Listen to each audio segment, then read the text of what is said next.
Juries are destroying Eurovision. Here's why. The Eurovision Song Contest has been on our screens since 1956. Throughout its evolution, the voting system has changed frequently. And since 2009, it includes a 50% jury vote, which is made up of 5 music industry professionals from every country. However, recent votes from these music industry professionals have since been inconsistent, questionable, and in some cases outright scandalous. In this video, we are going to understand why the jury exists in Eurovision and why it has become such a regressive part of the voting system rather than the corrective vote which represents objectivity and quality. My name is Sean and I am a Eurovision reactor and commentator. I do these videos because I genuinely love Eurovision and I want to contribute to its improvement. If you enjoyed this video, please subscribe to my channel as that will help me to keep creating videos like these for your intrigue. And if you want to interact with me on social media, you can find my handles here.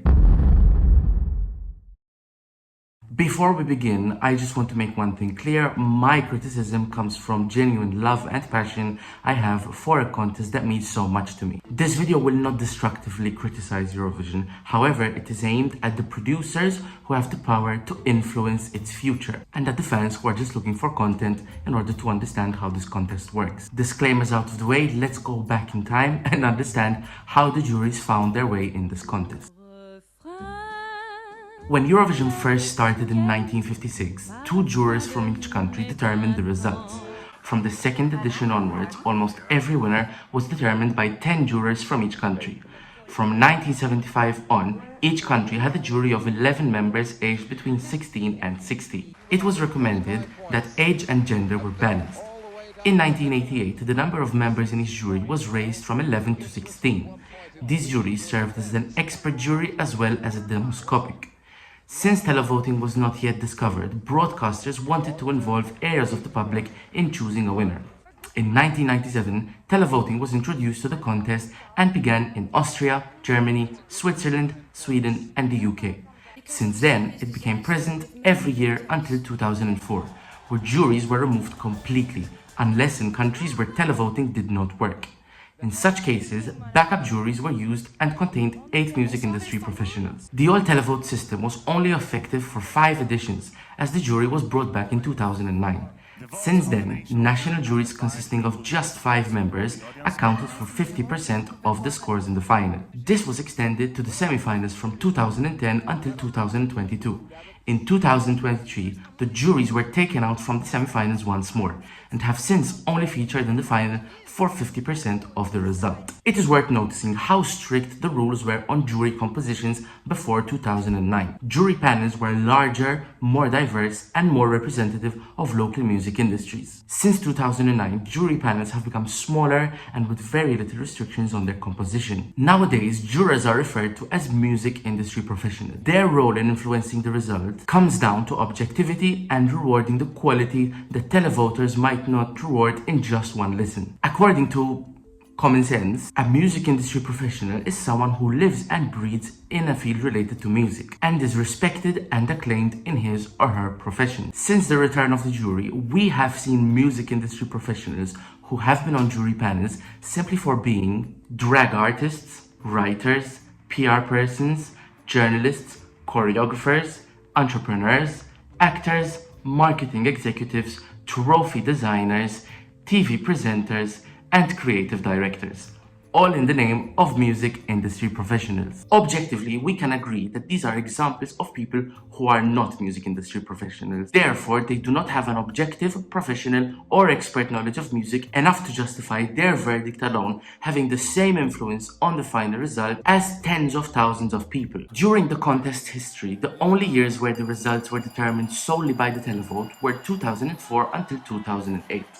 During these years, Eastern European countries did very well at the contest. All top 10 results from 2004 until 2008 were dominated by Europe's smallest, poorest, and least influential broadcasters. Nations like Ukraine, Russia, Turkey, Serbia, Bosnia and Herzegovina, Greece, and Armenia all achieved excellent results during those years. While most fans were happy to see the contest embrace such cultural renewal less than 15 years after the fall of the Berlin Wall, some people were not celebrating diversity. By 2007, Eastern European countries were doing so well in the contest that all 10 of the semi-final qualifiers were Eastern European countries. Western broadcasters were furious about this, and they blamed their poor results on Eastern bloc voting. Bloc voting happens when countries vote for each other just because they are neighbors. While it was true that Eastern European countries were voting very heavily for each other, the claim that Western European countries were flopping because of bloc voting was false on two grounds. During the mid-2000s, Western European countries were sending objectively poor quality songs performed by artists that did not have careers outside Eurovision. Alternatively, Eastern European countries were represented by some of their biggest stars, with songs that are still popular until today. In the year that Greece sent this, Switzerland sent this. In the year that Romania sent this, Sweden sent this. In the year that Bosnia and Herzegovina sent this, Malta sent this. In the year that Serbia sent this, the United Kingdom sent this. In the year that Armenia sent this, Belgium sent this. You can make your own mind up on which countries were sending good songs. But if you were a Western European citizen who voted during those Eurovision years, perhaps you did make your mind up. The results of those years were determined by 100% televote. And guess what? Western European countries were also voting for Eastern European countries. Why? Because they had better songs. Nonetheless, the excuse of bloc voting was certainly believed by enough people for the Western-led EBU to make some changes. The first format change came after 2007.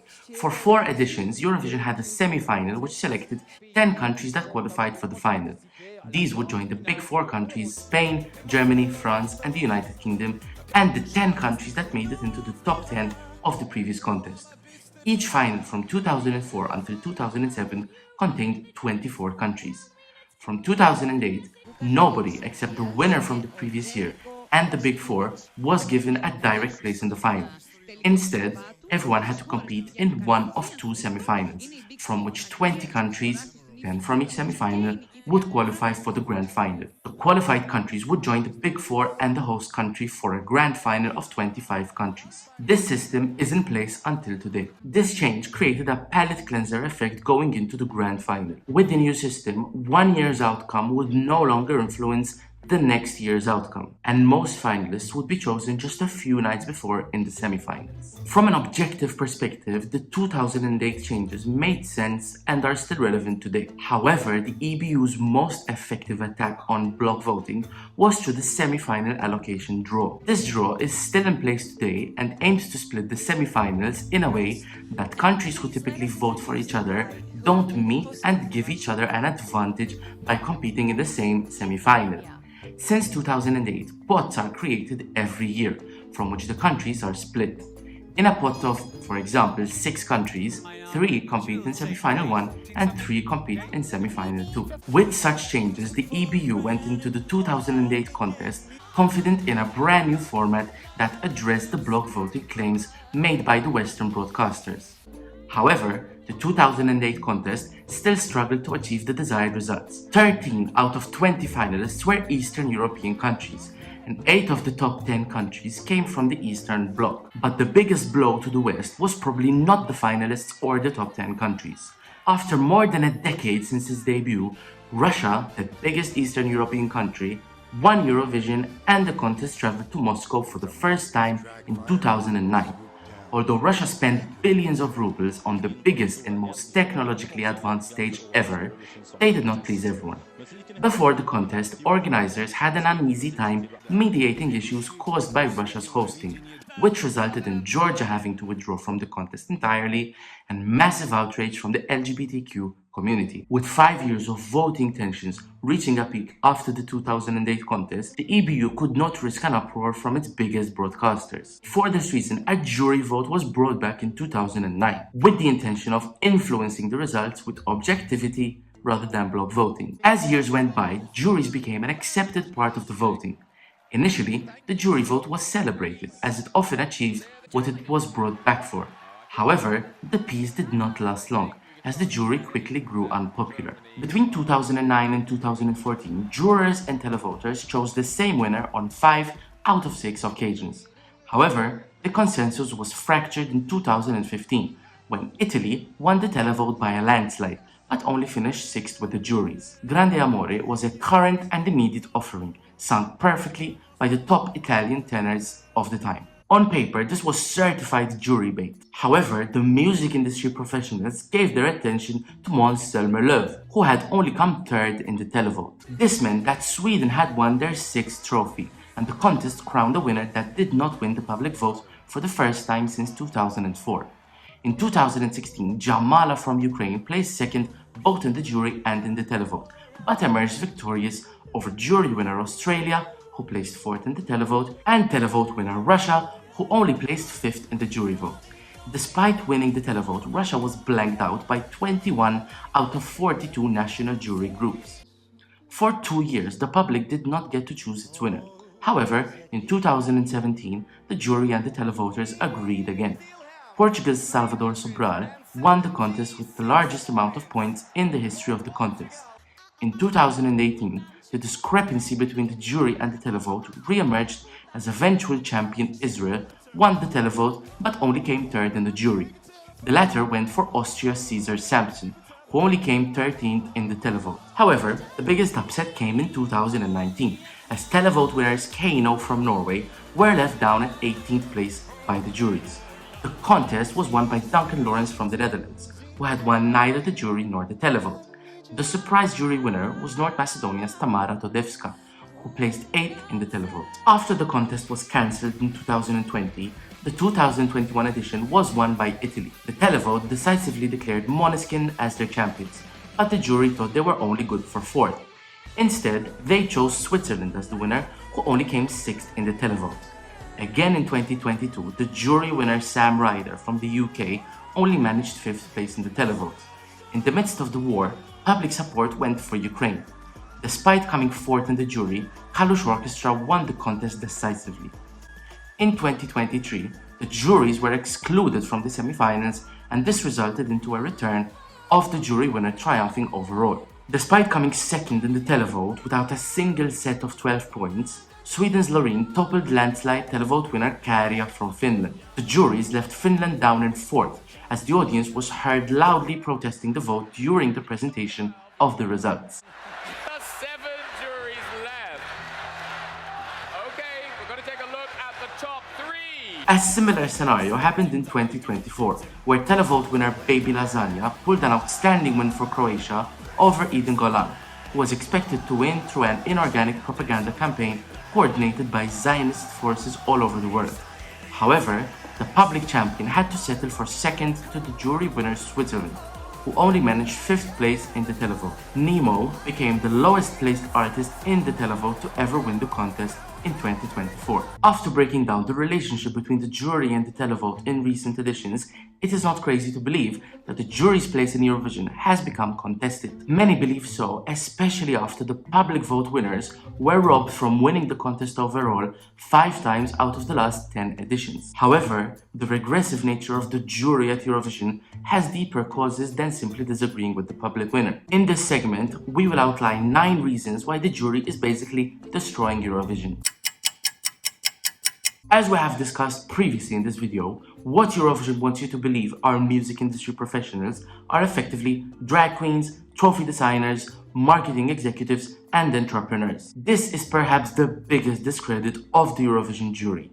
These people are by no means music industry professionals. The lack of qualified jurors on these panels is also proven by singers, who at first sight might give the impression that their place on these panels is justified because they are singers. Many of the singers we see on the jury panels have tried to represent their country at Eurovision but didn't manage. For clarification, these singers are not artists who have a respected and acclaimed career in their local music scene.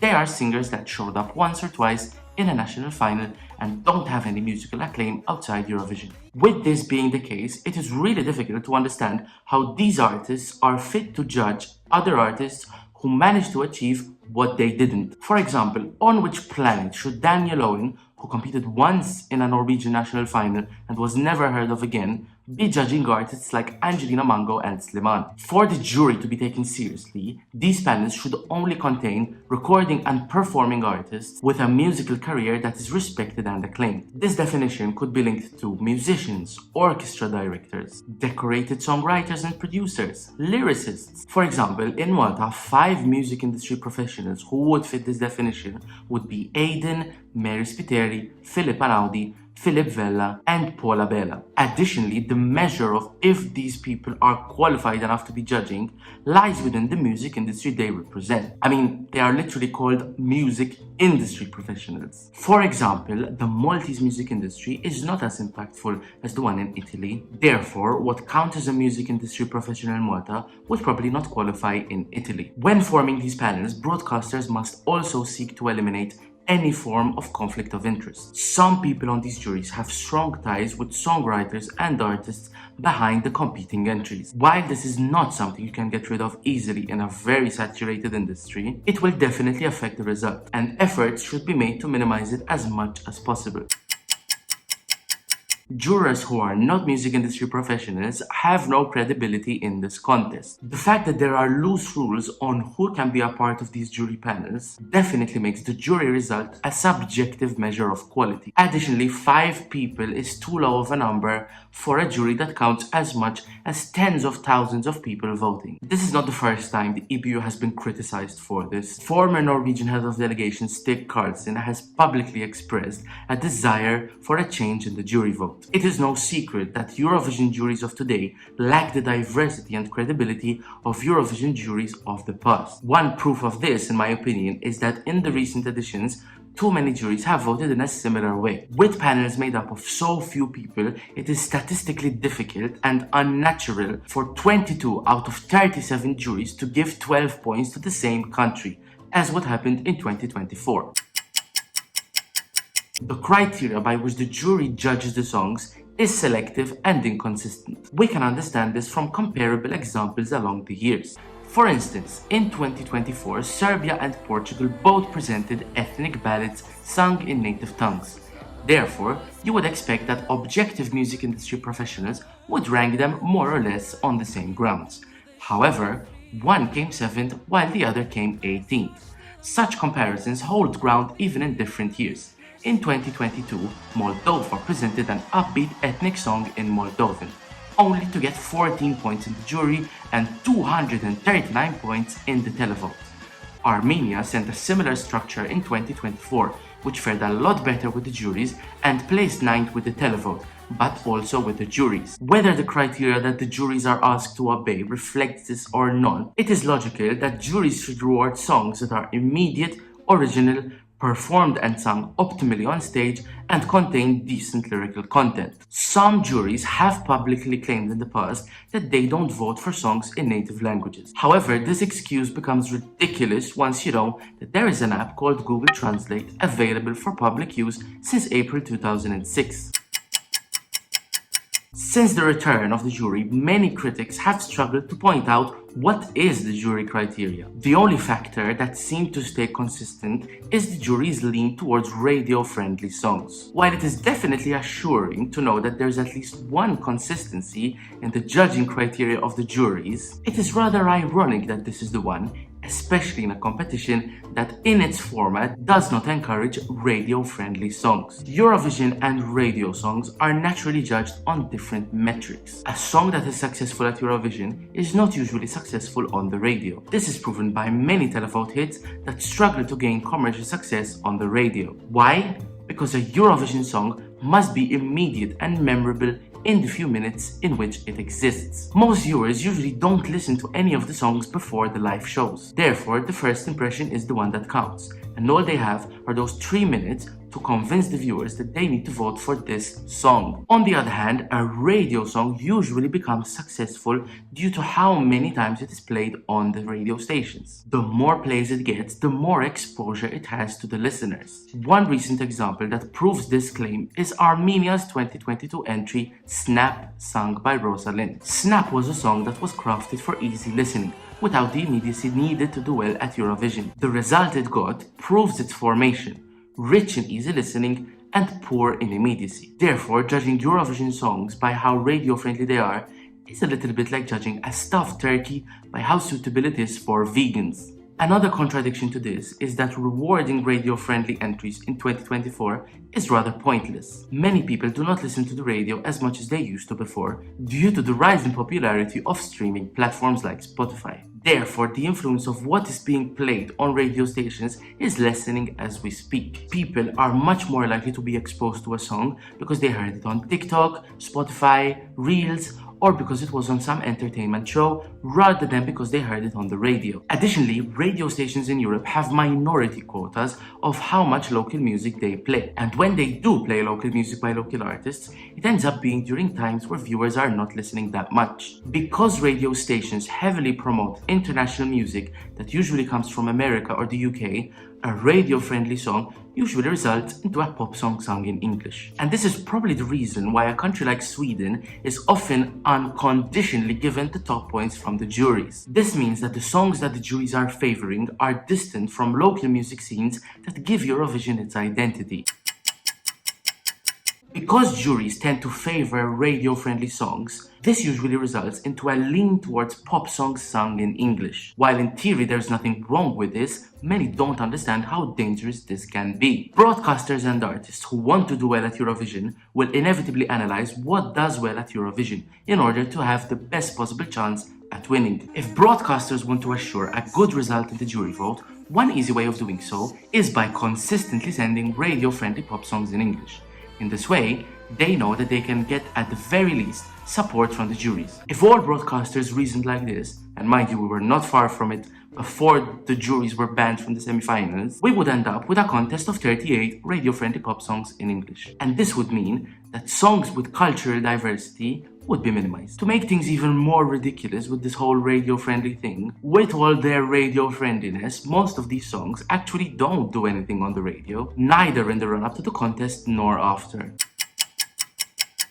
As much as the national juries should represent objectivity and reward quality, this is expected to be balanced out by the local music industry that they represent. For example, in 2024, Croatia won the public vote, with a song that gained popularity in the region the minute it came out. Therefore, one would expect the Balkan juries to reflect this reality in their scores for two reasons. Out of objectivity, the song literally won the public vote, and out of the fact that it comes from the same music industry that they represent. However, this was not the case with everyone, as Slovenia gave it 6 points, Albania gave it 3 points, and only Serbia gave it 12 points. When understanding the jury's role at Eurovision, one cannot defend them by simply claiming that they are voting according to their opinion. Juries are not there to vote according to their opinion, but their position in the music industry and in the jury exists to reward the quality that might be slept on by the public. Their vote is not an opinion, but rather a corrective addition. As a music industry professional, juries are expected to reward quality, not personal taste. If their expertise does not serve enough to reward objective quality value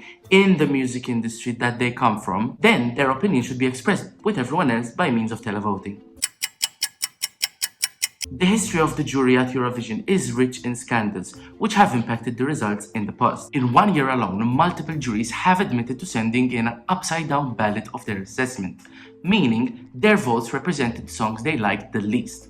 To make matters worse, in the same year, the Belarusian jury was thrown out completely and was replaced by an aggregate result, made up of an EBU formula which takes the votes from neighboring countries and creates an average. However, the EBU had forgotten to count during that year because the result presented was done backwards, falsely crowning Sweden as the jury winner instead of North Macedonia. 3 years later, the EBU was faced with another scandal and threw out 6 Eastern European juries from the second semi-final and the final. These juries allegedly rigged each other's votes to create an advantage.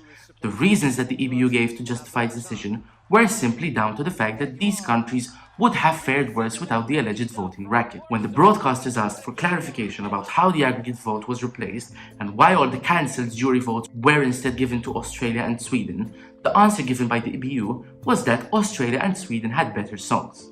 The broadcaster in question responded by claiming that this response was simply authoritarian and justified nothing. Whether this voting racket was true or not, one cannot deny that this response given by the EBU, an impartial organizer of this contest, is simply unacceptable. In the past, jury votes have also been tactical and borderline petty when the favorites were involved. In 2017, Portugal and Bulgaria both gave each other no points in the jury vote.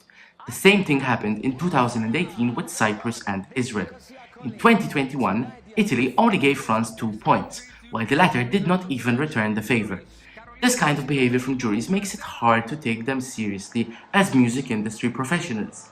However, these strange patterns are not isolated to the favorites. In some cases, some jury votes changed completely from a semi-final to a final. In the second semi-final of 2017, jurors B, C and D from the Maltese jury ranked Croatia 16th, 16th and 14th respectively. However, in the final, these jurors quickly fell in love with the Croatian song, so much that they ranked it 12th, 2nd and 10th respectively. The Maltese jurors at the time were former Eurovision legend Chiara Siracusa, songwriter Mark Spiteri Lucas, actor and TV network owner Carl Bonacci, and Kevin and Whitney. 2 names that nobody knows of in Malta. What we know, however, for sure, is that Kevin and Whitney are music industry professionals.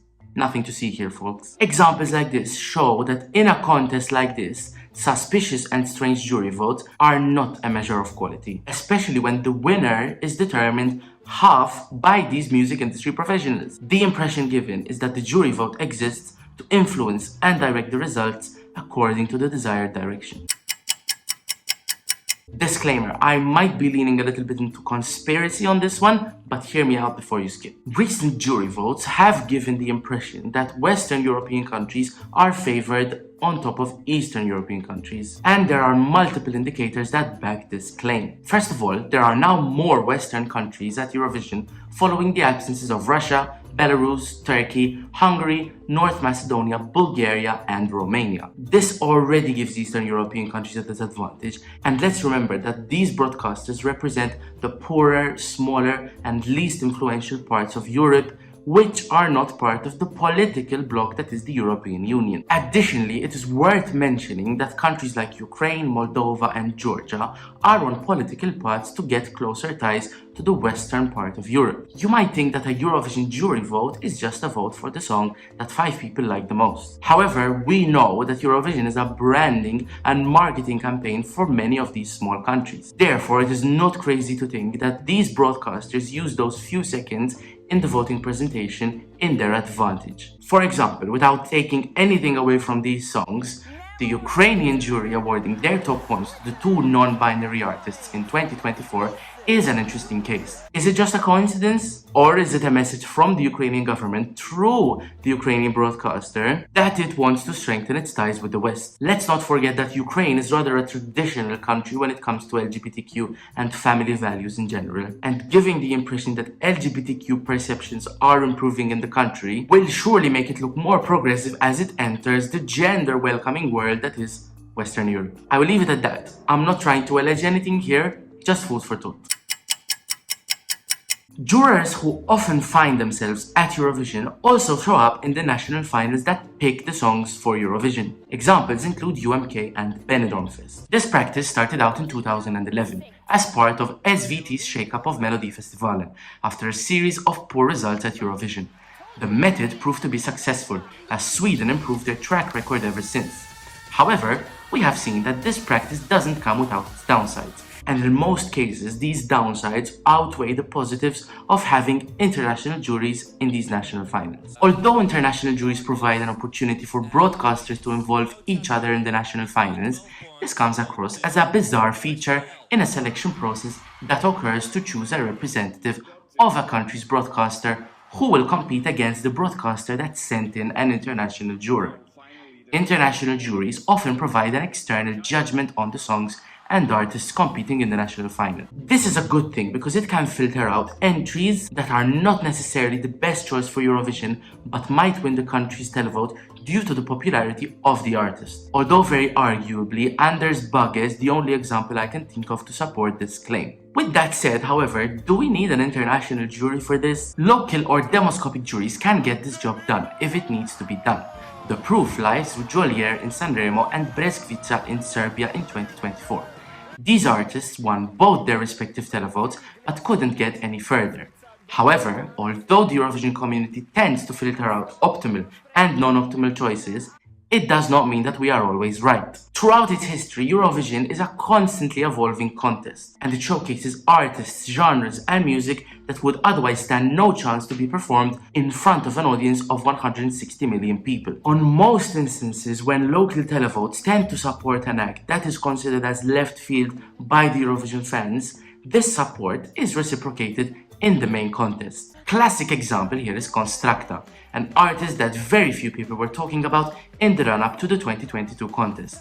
She went on to become one of the greatest success stories of an underdog in recent editions. Just because some of us have long been in these Eurovision streets, it doesn't mean that we know it all. And it certainly does not mean that we always know which songs should represent which countries at Eurovision. Fan favorites have flopped as much as they have triumphed. Artists like Constracta, Let3, The Black Mamba and Jdob She's Dub could have lost their national finals if an international jury was involved. Artists like those show that delegations should let their Eurovision representatives be selected through local efforts alone. And if you ask me, there is something special in letting the local televote select and get behind the song that they want to see represent their country at Eurovision. And that is why juries are destroying Eurovision. Okay, Sean, so if you think you know it all, how would you make sure that the juries do not destroy a contest that we love so much? Short answer, the jury vote, in my opinion, should go back to its roots and have at least 20 people as part of it. This makes it more diverse and more difficult to manipulate. As it is, it has no credibility and no anti-rigging mechanism. Until the jury vote becomes fair, consistent and transparent at Eurovision,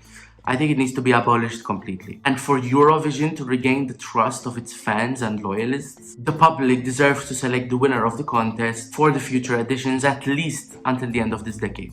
Will it happen though? I doubt it. If you made it to this point of the video and the sun is almost going down, thank you so much. I really appreciate you from the bottom of my heart. This is my third video from my Here's Why commentary series. And if you enjoyed it and you would like to see more, please subscribe to my channel, because that's the only way I can keep creating content like this. Subscribes are free and my content is honest, so I promise that you won't regret it. And if you want to interact with me on all things Eurovision, you can come and speak to me on social media. As many of you are probably watching this video right on the new year, I would like to take the opportunity to thank you from the bottom of my heart for the love and support you have shown to me throughout this year. And I promise I will keep interacting with each and every one of you that reaches out to me about this contest that we all love so much. I would like to wish you all a happy new year and all the best for the rest of the festive season. Once again, thank you for watching. Let's get hyped for Eurovision 2025. Thank you. Bye-bye.